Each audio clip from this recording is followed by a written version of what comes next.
This is one of our regular webinars that we do under TTEC Digital called Unlocking Vertex AI. There's a whole series of these. There's an entire series from last year as well. So if you want some of those past sessions where we've talked about conversational AI, CCAI platform, different use cases in the market, feel free to go find those out on our website.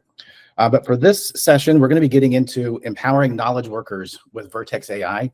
We've got a very special guest to walk through a really cool use case of what's been developed. So for those of you that I have not had a chance to meet in the past, my name is Caleb Johnson. I'm one of our VPs in TTEC Digital, and I oversee our Google practice. And then I have with me Shawn Lewis, who is our Chief Technology Architect for TTEC.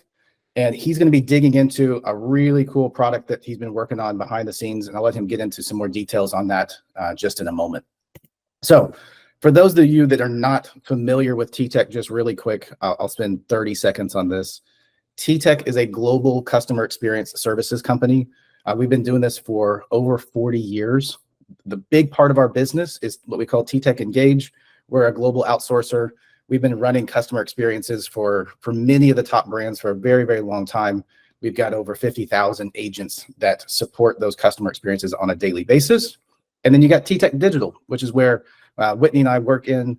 This is our professional services and services implementation business, where we work with many of the big brands on helping implement and support all of those different customer experience technologies, whether it's contact center, it's AI, it's CRM, as well as a whole host of other things that go around that customer journey. So let's jump into it. So Shawn's going to be taking us through something here in a moment. And Shawn, I'll kind of prompt you here in a second, because I definitely want you to introduce yourself and kind of your background. But the really cool thing is, and this is kind of hot off the press, the product that we're going to be talking about called Let Me Know, which leverages Vertex AI. It was actually just recognized from a Stevie Award. TTEC won gold. And this was around thought leadership driven by innovations in AI around customer experience, which is really, really cool. So it was very timely that this got announced, because we're really proud of what this tool does and kind of how it's helped optimize our internal business as well as many of our customers. But it's nice to see the market also recognize that. So Shawn, since you are our honored guest, and I really, really appreciate you taking time for us to jump on this today, if you don't mind, just introduce yourself, kind of get a little bit of your background, and then we'll get into the solution. Terrific. Thanks for having me. I do appreciate it as well. Shawn Lewis. I am the Chief Technology Architect here at TTEC. Been with TTEC now about 1.5 years. Prior to that, I was with Pindrop Security for 7.5 years, responsible for developing their fraud and authentication platforms and bringing it to the cloud. Previous to that, I have about 14 patents, telecom, cloud. I wrote the first SS7 soft switch. So a lot of experience within telecom and within cloud operations.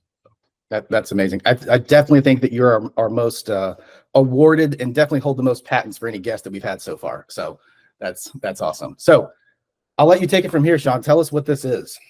Sure. So internally here at TTEC, with the vast number of agents that we have, 60,000 plus agents worldwide, we have the need for a service desk, right? As you can imagine, our agents during their shifts may have issues related to their systems, logging in, and they vary, from the spectrum from one side to the other. So currently today we have a service desk, ASD, internally that handles these calls and requests that come in.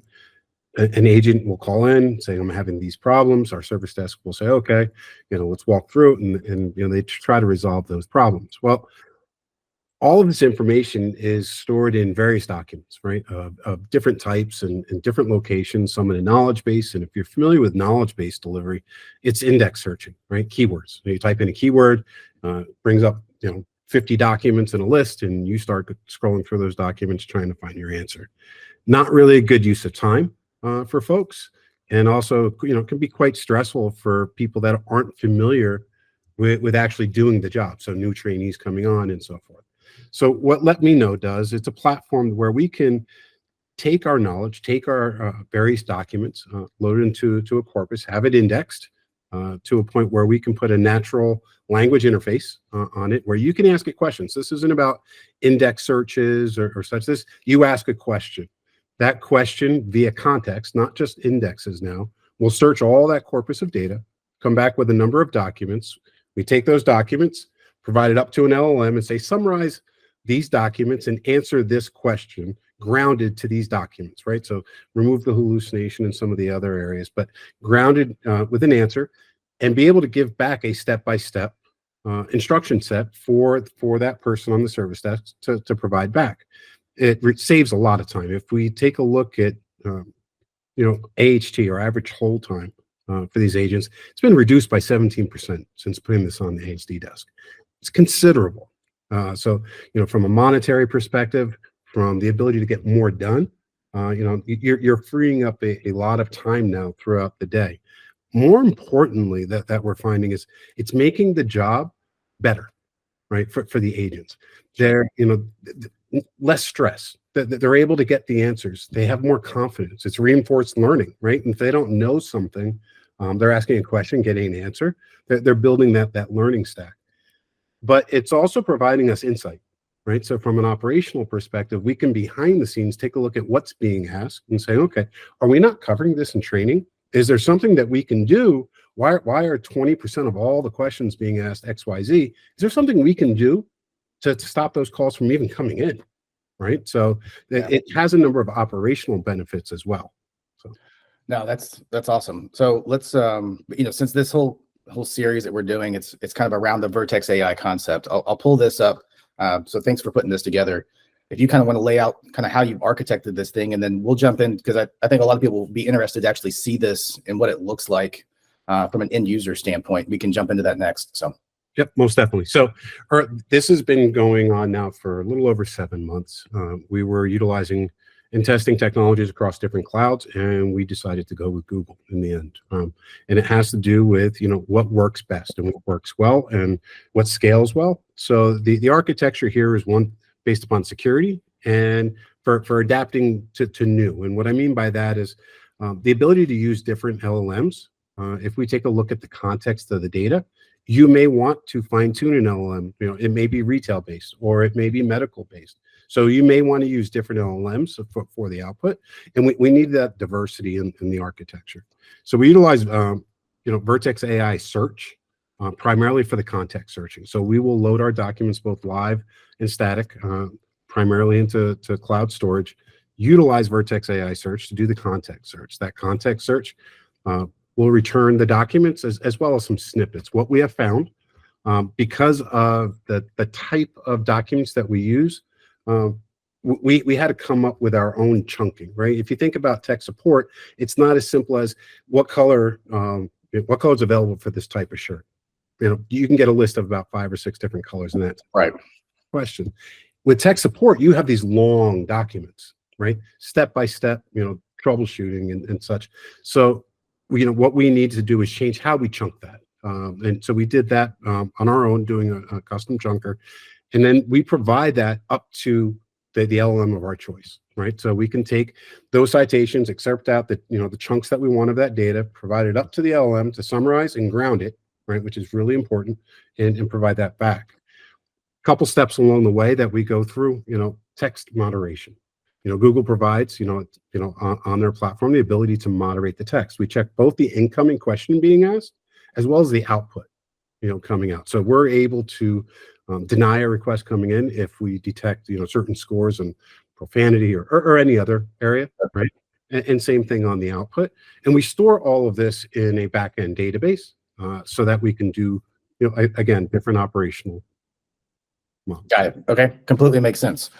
All right, so I think to give it some more context here, I'm going to stop sharing for a moment, and I'm going to let you pull up the actual application, kind of put a visual to it, and we'll go from there. There we go. So if you can imagine, you're sitting on a service desk, and someone calls in and says, "I have problems with the audio on my system. What do I do? How do I fix this?" Right now, we can go in. We ask it, all right, how to troubleshoot audio, and as you can see, here's a step-by-step troubleshooting approach that's to be taken by the service desk employee. But these are the citations that were used to generate that answer. So rather than somebody going and reading each one of these documents, going back and doing the various steps and time involved, within 25 seconds, the user had the answer and was able to read that back. We trap or request, them to rate the answers coming back. We have the ability to say, you know what, that citation was not actually correct, something wrong in the data, or you know what, maybe that citation there has some old information in it that needs to be reviewed, and we can mark it for review as well. When we go down, we mark it as okay, submit some feedback. I can ask another question, how to set up, someone needs to set up their ping ID on their desktop or on their mobile phone. I just go and I ask it a question. One of the biggest learning curves, many people using knowledge bases are stuck to the index searching. They're used to entering keywords, right? So getting them to understand, hey, you need to ask a question. What is the question you want answered? You're not searching for a bunch of documents. What is the real question? And Right. once we get them to that point, as you can see here, there you go. Here's the step. So instead of having to read all of these documents to try to find that answer, here it is within a matter of seconds. Yeah. I mean, I know historically, in the different contact centers, building out, a traditional knowledge management system, to your point, we would train agents to go in and they got to know the keyword that they're looking for, right? That keyword is going to result in a event. It's going to give you the outcome that you're looking for, but it's almost like its own training program of, let me teach you all the keywords to go search on. And then it's its own language that you have to memorize and you got to be familiar with. And then there's a massive content management standpoint that goes with that also, because I've got to link all that back together. So what I think I'm hearing you say, though, is that natural language input is kind of changing that whole experience and kind of freeing up that ability to just give this to somebody on day one. They can just kind of run with it. Exactly. You can fine tune your training, get them on the floor quickly, right? And this gives them the ability to answer questions, right? So, it comes down to the knowledge that's in there. Behind the scenes, what's really important is the ability to monitor what's happening, right? And react to that. Initially people will find, your knowledge bases aren't up to par. You may have conflicting documents. We did, most definitely. So in the initial weeks of deployment, you'll find those very quickly. You'll find that, as long as people are marking, hey, that's not correct, you're going through and you're fixing your data. Within weeks, though, you're up to 85%, 90% on accuracy ratio going through. You're able to monitor what's happening and take through the system. That's really cool. Thank you. Yeah. So what's next then, I guess, as part of this? I mean, we've got I think this is kind of the V1, V2 that's out there. You've got it deployed at the service desk. So kind of from your vision standpoint, where are you wanting to go next with this? Sure. So internally with Engage, we're putting it on a number of desks, right? So, we have our college of travel, we have some other areas that this is going into, as well as customers. So it's definitely advantageous, having this information easily and readily available to these agents it should be there for everybody. What we're adding now is the ability to do likeness search. So if you think about asking, how to set up ping ID, well, I can ask that question in, 7, 8 different ways. Sure. Right. So instead of going back and doing that search and then going through the LLM process, and if I have a good answer that I favorited, I should just be able to take a likeness check to that, that question and provide back an answer immediately. So not waiting 30 seconds or 10 seconds, right? That then also builds an FAQ. Your top questions being asked, here's your FAQ. Right. It also starts to leverage back to, your L&D. Hey, what am I missing in my L&D? If I'm getting this question asked all the time, maybe I'm missing something in my L&D, right? So. Gotcha. Okay. No, that makes sense. Well, let me pull this back up, because I think there was a couple of other topics here that are important, and we'll kind of leave time here for some questions if anybody has something. So from, as you guys were going through exploring this, I think you talked about a few of these things, but I also, when we were chatting last week, I kind of raised the question of, why didn't you just go use an off-the-shelf, just go use Agent Assist that's within CCAI, right? So I think that kind of lends into some of these things that you ran into. So, what we've had, we tried it, so we definitely looked at it to say, hey, can we use this? It was not, again, the chunking methodology and the embedding methodology that's used didn't line up to where we need to be at 90% or above. Gotcha. Right. And if you take a look, and the way, when I say by chunking, is that the way they break up documents can be in 500 words or 250 words. Well, in technical documents, you may have 5 pages and you need to have all 5 pages. right? So we had to write our own customized chunking and methodology for that. We're taking that a step further now, and we're going to start doing virtual chunking based upon context. So we're actually going to have the LLM read through a document and place the chunking breakpoints that it believes it should be there. So it's all going to be automated now into this virtual chunking. We also want to fine tune the models. You know, what we're finding with retail versus travel versus a service desk, the LLM outputs are very different, right? And your application and what's needed. So fine tuning those is a big step that we're going to move on towards. And then of course, multimodal. You know, the ability to send back pictures or input pictures as well. You know, we see it more as output coming out saying, okay, you know, here, take a look at this diagram. You want to do this, right? Or look for this plug or something. So. No, that's really cool. So look, this is exactly what I wanted to see. When I saw this for the first time, I got really excited because, I mean, we work within the Google stack on a regular basis with AI, natural language deployment, setting up agent assist. But the idea with the flexibility on the language models is where I got excited, because we do see these very industry specific needs and even customer specific. The more customers I think we talk to, we realize the more sophisticated ones are definitely going down the path of multiple language models, and then having one that's very specific to the business with their private data in there. Yes. And so the idea that you can leverage that is pretty cool. So that's great. I'll pause for a second. We've got, you know, a few people on this that may have questions. I don't know if anybody has questions. Feel free to raise your hand if you got something for Shawn, or we can kind of jump into the end of this and wrap things up. So Shawn, you did such a good job. Nobody has questions, so that's amazing. And if anybody's interested, Shawn did do a panel session at Google Next, so I'm sure that's out there. So if you're curious and you want to go hear more about this and kind of the employee experience theme around Vertex, feel free to do that. You can go find that. We'll definitely have this out there as well. And then for what it's worth, we have more of these sessions coming, as well as there's some other resources on our website. If you want to dig into a little bit of that. But we'll be getting into the next session. I think it's going to be in May. So feel free to go find that on our resources page that's out there on TTEC Digital. Or if you have any questions that you want to, or chat with Shawn, if you're just curious about all the different patents that he has, feel free to reach out to Whitney Kirshner, who you should have gotten the invite from her. We'd be happy to set something up. So I'll give everybody 10 minutes back in their day. We like to keep these short and sweet.